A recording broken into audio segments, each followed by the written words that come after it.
એક મહેલ હતો, એમાં એક સુંદર રાજકુમારી રહેતી હતી. એને પોપટ બહુ ગમે એટલે રાજકુમારીએ રાજાને કહ્યું, મારે પોપટ જોઈએ છે, એ પણ બોલતો. રાજા વિચારમાં પડી ગયા કે રાજકુમારી માટે પોપટ ક્યાંથી લાવી દઉં. રાજાએ સૈનિકોને બોલાવ્યા અને આદેશ આપ્યો, સૈનિકો જાઓ, ગમે ત્યાંથી એક બોલતા પોપટની વ્યવસ્થા કરો અને જ્યાં સુધી એ ના મળે ત્યાં સુધી મહેલમાં પગ પણ ના મૂકતા. હવે તો રાજાની સાથે સાથે સૈનિકો પણ વિચારમાં પડી ગયા, રાજકુમારી માટે બોલતો પોપટ લાવવો ક્યાંથી. સૈનિકો બધે શોધખોળ ચાલુ કરી દીધી. બધે શોધ્યું પણ બોલતો પોપટ મળ્યો નહીં.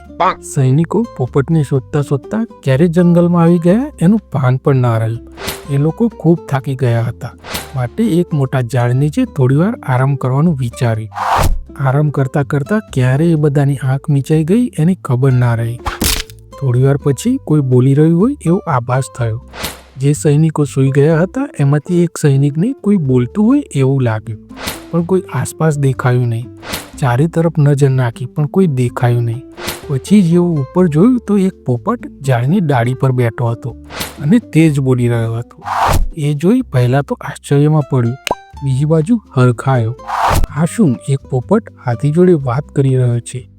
લાગે છે આ બંને દોસ્ત હશે એટલે વાતો કરી રહ્યા હશે. પણ મુદ્દાની વાત એમ છે કે હવે પોપટને મહેલમાં લઈ કઈ રીતે જવું. એનો દોસ્ત હાથી અમને બધાને મારી નાખશે. એ સૈનિકે બધાને પહેલાં તો ઉઠાડ્યા અને કોઈ યુક્તિ વિચારવાનું કહ્યું. થોડીવાર પછી એમાંથી જ કોઈ સૈનિકને એક યુક્તિ સૂજી, આપણે 5 જણા આ હાથીને નહીં પહોંચી વળીએ. હા, એક ઉપાય છે, એમને બેહોશીવાળું ખાવાનું આપીએ તો કેવું સારું. જ્યારે એ હાથી અને પોપટ ખાવાનું ખાઈ રહે ત્યારે પછી હાથીને પડતો મૂકીને પોપટને લઈ જઈશું. બધા સૈનિકોએ વાતમાં હા મિલાવી અને એમ જ કર્યું જે પ્રમાણે ચર્ચા થઈ હતી.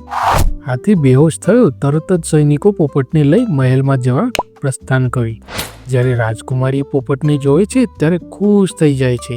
એક પિંજરામાં પુરાયેલો પોપટ ખૂબ ગમે. એ ખુશી ખુશી પોપટને પોતાના કક્ષમાં લઈ ગઈ. એને બહુ બધું ખાવાનું આપે છે પણ પોપટ નથી ખાતો.